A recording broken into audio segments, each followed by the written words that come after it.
नमस्कार आप सभी को। आज मैं देवित व्यास आप सभी के समक्ष मेरे दादाजी श्री भिकालाल व्यास जी का इंटरव्यू लेने जा रहा हूँ। दादाजी प्रणाम। मेरा आपसे पहला प्रश्न यह है कि आप अपना पूर्ण परिचय दीजिए। देखिए, आज से कोई 70 वर्ष पहले एक छोटे से गांव में मेरा जन्म हुआ। उस समय संयुक्त परिवार प्रथा थी और उसी संयुक्त परिवार प्रथा में हम 6 भाई और 4 बहनों के साथ में रहा करते थे।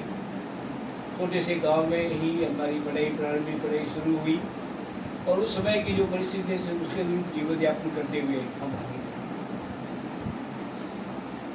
मेरा दूसरा प्रश्न आपसे यह है कि आपका बचपन का नाम क्या था? हमारे बचपन में उस समय नाम देने का रिवाज तो था। किसी का पंपू, किसी का ममनू, किसी का टिल्लू, इस तरह से लिए जाते थे, लेकिन मेरा कोई बचपन में नाम नहीं दिया गया। मेरे बचपन में भी मुझे वही जिस नाम से मैं अभी बुलाया जा रहा है उसी नाम से ही बुलाया जाता है। आप कुल कितने भाई बहन साथ रहते थे? हमारा संयुक्त परिवार था। सभी 6 भाई और 4 बहनें सभी साथ रहते थे। जब तक बहनों की शादी नहीं हुई तब तक भी वे हमारे साथ रही और भाई काफ़ी वर्षों तक, जब तक सभी की शादी नहीं हो गई, हम साथ ही थे। आप कौन कौन से खेल खेलते थे उस समय के सामान्य खेलों में तो केवल कबड्डी था और इसके अलावा गाँव के खेल थे।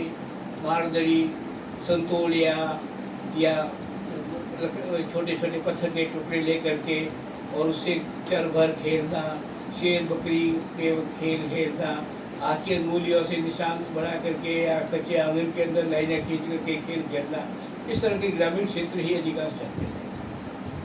आपका मन पसंदीदा खेल कौन सा था? वैसे मैं खेल में थोड़ी कम रुचि लेता था क्योंकि शुरुआत से ही मैं छोटी उम्र में ही मेरे से भर्ती स्कूल में हो गया था। तो बड़ी कक्षा में अधिकांश बड़े लड़के थे, इसलिए खेल में मेरी बारी कम आ पाती थी। इसलिए मैं वाद विवाद, कविता पाठ, इस तरह की साहित्यिक गतिविधियों में ज़्यादा भाग लेता था।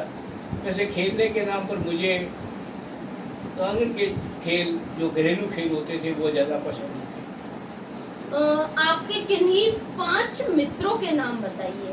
देखिए, ये तो तुमने बड़ी जोरदार बात कह दी। अब मित्रों के नाम अगर मैं बताना चाहूँ तो शुरुआत के मित्र तो थे ही, लेकिन सबसे बड़ी बात यह है कि जब हम 10वीं कक्षा में पढ़ते थे तब हम 16 जने थे। पानाराम, भिखालाल, भीमाराम, बैराराम, चैनाराम, छौगाराम, हनुमानाराम, ईश्वरदास, जसराज, कैलाशदास, खेताराम, मधराज, बेगाराम, मोतीलाल, नारायणदास और पुरखाराम। ये मुझे आज दिन तक याद है और उस बात को करीब 55 साल हो चुके हैं। आपके मनोरंजन के साधन कौन कौन से थे? उस समय सामान्य रूप से गांव में ताश चलता था। ताश खेलने का हालांकि करते थे उस समय की ताश करे नाश, इसलिए खेलने कम देते थे, लेकिन फिर भी बच्चे ताश खेलिया करते थे। या दूसरे मनोरंजन के साधनों में मेले वगैरह लगते थे। कभी इस तरह के आयोजन गांव में हो जाया करते, रास लीलाएँ चलती थी, होली पर ड्रामे वगैरह नाटक किया करते थे, कुछ जादूगर आया करते थे खेल दिखाने के लिए। इसके अलावा कुछ बहुरूपिये बन करके आते थे, मदारी आते थे बंदर लेकर के, वो नचाया करते थे। इस तरह के छोटे छोटे खेल गाँवों के अंदर उसमें चलते थे, जो डुगडुगी सर के साथ में गाँव वाले इकट्ठे हो जाते और आनंद लेते। आपके जमाने में रोशनी यानी लाइट का क्या व्यवस्था थी? देखिए, जहाँ तक रोशनी का प्रश्न है, मैंने MA किया तब तक चिमनी और लालटेन की चंद प्रकाश में ही पढ़ाई की। गांव में रोशनी की कोई व्यवस्था नहीं होती थी। शुरुआत में तो केवल लालटेन या चिमनी ही रखी जाती थी। लालटेन का गोला हम साफ करके और शाम को केरोसिन भर के तैयार रखते और वही पूरे परिवार में एक ही लालटेन काम में आती थी। इसलिए अक्सर हमें परिवार में हमारे पिताजी माताजी कहते थे कि दिन के उजाले में पढ़ लिया करो, और इसीलिए हम लोग सूर्य की रोशनी में ज़्यादा पढ़ने में विश्वास करते थे।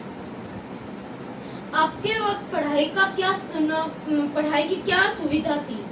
विद्यालय बहुत कम थे, लेकिन शिक्षक समर्पित जरूर थे।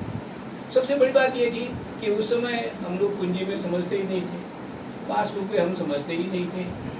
हमको आश्चर्य होता था जब हम देखते थे कि किसी के पास में कोई कुंजी होती थी। यहाँ तक कि हमारे गुरुजी को अगर पता लग जाता तो वो उसे फाड़ देते थे, क्योंकि गुरुजी पाठ्य पुस्तक पर बहुत ज़्यादा विश्वास करते थे, गृह कार्य को बहुत गहराई से चेक करते थे और हमको भी पूरा प्रेरित करते थे कि हम अच्छी तरह से गृह कार्य करके ले जावे।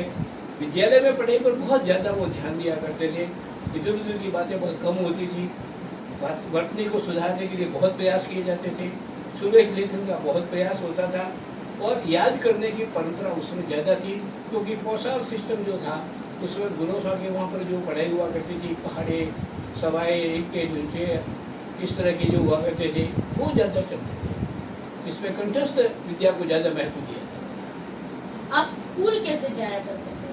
स्कूल वैसे यूनिवर्सिटी तक पढ़ा हूँ तब तो मैं पैदल ही गया, और ज़्यादा साइकिल वाले को भी बड़ा महत्व दिया जाता था उस समय। साइकिल भी बहुत मुश्किल से मिला करती थी, मोटरसाइकिल तो कहीं भूली भटकी ही मिलती थी।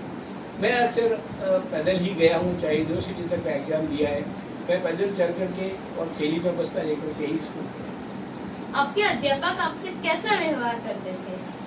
ऐसे अध्यापकों का सामान्य व्यवहार तो अच्छा हुआ करता था, क्योंकि सबसे बड़ी चीज़ ये थी कि उस समय अध्यापक हर बच्चे का मूल्यांकन उनके दिमाग में होता था।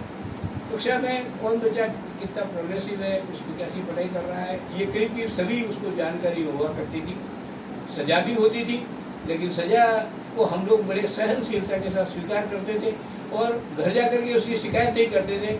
और यदि शिकायत करते तो पिताजी हमें और ज़्यादा पीटते थे कि तुमने शिकायत की। उल्टे वो ये सोचते थे कि गुरुजी कभी बिना कारण के सजा देते ही नहीं है, और इसीलिए हम लोग सहज रूप से सजा को स्वीकार करते हैं। आपके किन्हीं 3 अध्यापकों का नाम बताइए। वैसे अध्यापक तो मेरे जीवन में कई रहे हैं और कई को उनका सीधा प्रभाव मुझ पर रहा है।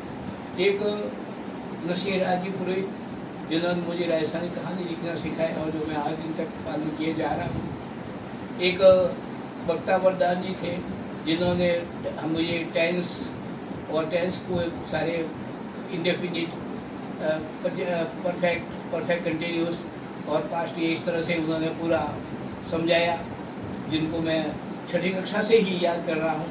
और एक सियाराम जी मार साहब थे, जो हमको हिंदी पढ़ाते थे, और यदि हम बॉल पेन, उस समय रिवाज नहीं था, केवल शाही के पेन का भी रिवाज नहीं था, होल्डर दवात का ही रिवाज था, और कोर्स की गोलियाँ कूट करके दवात भरी जाती थी और उसी से हेडमास्टर से लगा करके सभी लोग हम लोग होल्डर से ही लिखा करते थे।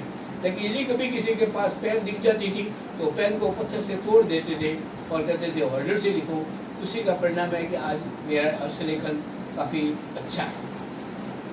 आपके इन अध्यापकों की कोई विशेषताएं बताइए। तो सबसे बड़ी विशेषता तो ये थी कि सादगी पसंद थी। प्रार्थना में सभी लोग एकत्रित होना, सादगी के साथ आना, किसी तरह का कोई दिखावा नहीं हुआ करता था, अप डाउन का चक्कर नहीं होता था, देरी से स्कूल आना और जल्दी भागने की कोई समस्या नहीं थी, पूरे समर्पण भाव से। और यहाँ तक कि रविवार के दिन भी वो आवश्यकता पड़ने पर पूरा समय विद्यालय में दे दिया करते थे, और उसमें ऐसा कोई दबाव भी नहीं था कि ट्यूशन किया जाए या किसी तरह का और कार्य किया जाए। इसलिए पूरे समर्पण भाव से शिक्षक जो है। आपने बताया कि आपके घर में 6 भाई और 4 बहनें थी, तो फिर आपके खान पान की कैसा होता था? खान पान तो उस समय का आनंद ही कुछ और था, और जो खाना बनता पकड़ लगती तो हमारी माता जी एक जो सोगरा उतर, उससे बाजरे का रिवाज ज़्यादा था, सोगरे उतरते जाते और हम लोग थाली लेकर के तैयार रहते। क्या आनंद आता था वो भी भोजन और वो भी स्वाद, और कुछ पूछो ही मत, बहुत आनंद और ही था। आप त्योहार, जन्मदिन और ये जो ऐसे जो महोत्सव होते थे उनको कैसे मनाते थे? नहीं, हम हमारे समय में इस तरह से जन्मदिन मनाने का कोई रिवाज नहीं था। आधुनिक फैशन है, कोई इस तरह के केक वेक ये चक्कर नहीं थे। बिल्कुल सामान्य रूप से ठीक है, जन्मदिन होता था तो उस दिन परिवार वाले कह देते थे कि आज जन्मदिन है, बाकी इसके उसमें कोई अलग से विशेष तैयारी नहीं की जाती थी। केवल त्योहारों पर जरूर गांव का माहौल होता था, वो बनता था। होली दीपावली और विशेष रूप से बनता था, या कोई मेला होता था तो विशेष रूप से बनता था, और उस समय अवश्य माहौल इस तरह का बनता था। बाकी सामान्य रूप से जन्मदिन वगैरह की कोई घरों में मनाने की ऐसी कोई विशेष परंपरा नहीं। क्या पिकनिक, टूर आदि चीज ऐसे में गए हुए हो? अरे बहुत। जाते थे? क्या बात करते हो, उस समय पिकनिक का तो कोई रिवाज ही नहीं था। ठीक है, हमारे यहाँ पर जरूर एक हमारे हेडमास्टर साहब आए थे, उन्होंने बसंत पंचमी का वन महोत्सव शुरू किया था और उन्होंने कहा था कि बसंत पंचमी के दिन सारे पीले कपड़े, अगर पीला बुशर्ट हो तो बुशर्ट, नहीं हो तो कम से कम पीले रंग का रुमाल ही साथ लेकर के आएंगे और उसके साथ में हम वहाँ पर एकत्रित होते थे। हाँ, ये जरूर था कि जब 10वीं कक्षा या 12वीं कक्षा, जो हमारे उस समय 12वीं तो होती ही नहीं थी, 10वीं होती थी, 10वीं कक्षा की जब विदाई होती थी तो सारे विद्यालय के सामूहिक रूप से खाना वहाँ पर स्कूल में बनता था। किसी को आप पिकनिक मान लीजिए, किसी को आप पार्टी मान लीजिए, किसी को आप पिकनिक मान लीजिए। आपके स्कूल में बैठने, खेलने, पानी पीने, आने जाने आदि की क्या व्यवस्था थी? आवागमन की सुविधा तो उसमें थी ही नहीं। जहाँ तक कक्षा कक्षों का प्रश्न है, बेबी डेस्क हुआ करते थे और बेबी डेस्क के कोने में एक छोटा सा कटोरा टाइप होता था जिसके अंदर चपरासी और उसकी गोलियां शाही की भिगो करके और उसका घोल बना करके उसमें डाल दिया करता था। उसी से हम ऑर्डर से लिखा करते थे। परीक्षा के दिनों में भी हम ऑर्डर और दवा लेकर के स्कूल जाया करते थे। टेबल स्टूल का रिवाज नहीं था, धीरे धीरे 9वीं और 10वीं कक्षा के लिए टेबल स्टूल उठाते थे। उससे 8वीं कक्षा तक बेबी डेस्क पर और दरी पट्टी पर, और यहाँ तक कि दरी पट्टी के भी लड़ते थे, खींच करके वो उधर खींचता, जो भी जल्दी पहले आता वो दरी पर कब्जा कर लेता और इस तरह से, और फिर आराम से कर, बड़ा एक आनंदमय जीवन के साथ में उसका कोई इस तरह का ईर्ष्या द्वेष नहीं होता था और सहज रूप से पढ़ाई चलती। धन्यवाद दादाजी, आपके द्वारा जो मुझे प्रश्नों के उत्तर दिए गए उसके लिए तहे दिल से धन्यवाद। अच्छा है।